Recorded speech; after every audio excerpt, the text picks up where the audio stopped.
आता राजकीय घडामोडींचा वेगवान आढावा घेऊयात।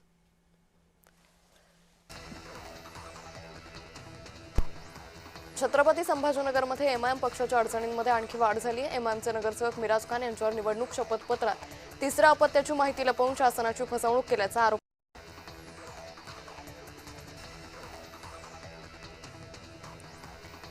पंतप्रधान मोदींच्या विदेशी चलनाची बचत करण्याच्या संदेशाला सकारात्मक प्रतिसाद देत महाराष्ट्राचे पर्यटन मंत्री शंभूराज देसाईंनी आपल्या कुटुंबासोबत नियोजित असलेला युरोप दौरा रद्द केलाय। 3 महिन्यांपूर्वी ही कौटुंबिक परदेश सहल ठरवण्यात आली होती।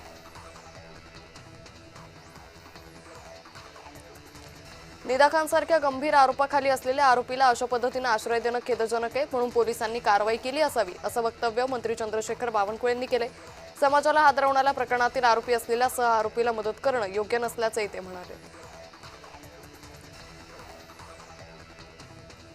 नीट परीक्षा रद्द झाल्यावरून आमदार रोहित पवारांनी टीका केली आहे। परीक्षेत पैशांचा मोठा खेळ झालाय असा आरोप त्यांनी केलाय। पोलिसांना घरांसाठी 1768 कोटी रुपये मंजूर करण्यात आलेत। मुख्यमंत्री देवेंद्र फडणवीसांनी ही माहिती दिली।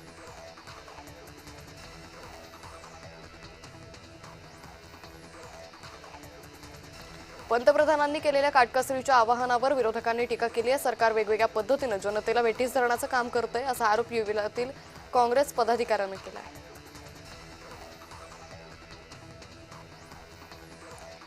मनसेचे नेते अमित ठाकरे यांच्या नेतृत्वात विद्यार्थी सेना शिष्टमंडळ विद्यार्थी पालक समवेत उच्च आणि तंत्र शिक्षण मंत्री चंद्रकांत पाटलांनी भेट घेतली। Doctor Baliram Hire college of architecture महाविद्यालयाच्या कारभारात भ्रष्टाचार झाल्याची माहिती आहे।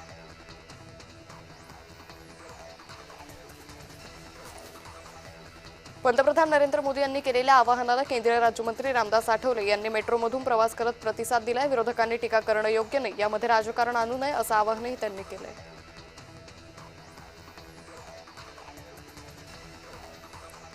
आम्ही सगळे पहिल्या दिवसापासून पंतप्रधानांनी देशाच्या आर्थिक स्थितीबाबत बोलावं असं सांगतोय।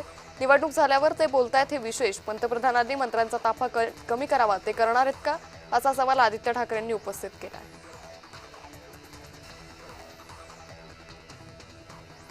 कर्जत मतदारसंघातून 2029ला विधानसभा निवडणूक लढवणार राष्ट्रवादी काँग्रेस पक्षाचे सुधाकर घारे यांनी विधान केले।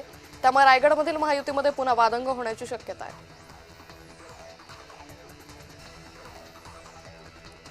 निदा खान ही पेड वर्कर आहे अशा अनेक धर्मांतराची ही मोहीम एमआयएमनं राबवली। या ग्रुपचा प्रमुख इम्तियाज जलील हे रॅकेट फक्त महाराष्ट्रपुरतं नाही तर इंटरनॅशनल आहे, त्यांना फंडिंगही होतं असं मंत्री संजय शिरसाटांनी म्हटलंय।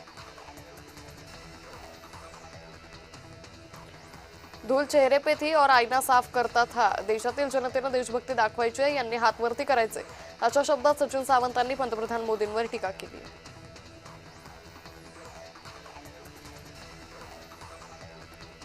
सुनील तटकरे यांनी शरद पवारांची भेट घेतली। राष्ट्रवादीची नवीन कार्यकारिणी जाहीर झाल्यानंतरच्या भेटीमुळे चर्चांना उधाण आले।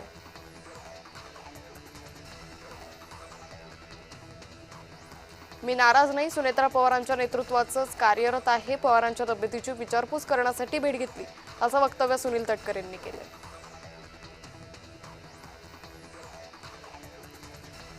अकोला महापालिकेच्या सभेत काँग्रेसचे नगरसेवक आझाद खान यांच्याकडून छत्रपती शिवाजी महाराज आणि औरंगजेबाची तुलना करण्यात आली आहे। नगरसेवकांनी छत्रपती शिवाजी महाराजांचा एकेरी उल्लेख केला। भाजपकडून काँग्रेसच्या नगरसेवकाच्या वक्तव्याचा निषेध करण्यात आला। पंतप्रधान नरेंद्र मोदींनी जनतेला देशहितासाठी काटकसर करण्याचं आवाहन केलं। यावर पवार गटाचे खासदार अमोल कोल्हेंनी विडंबनात्मक कविता सादर करत टीका केली।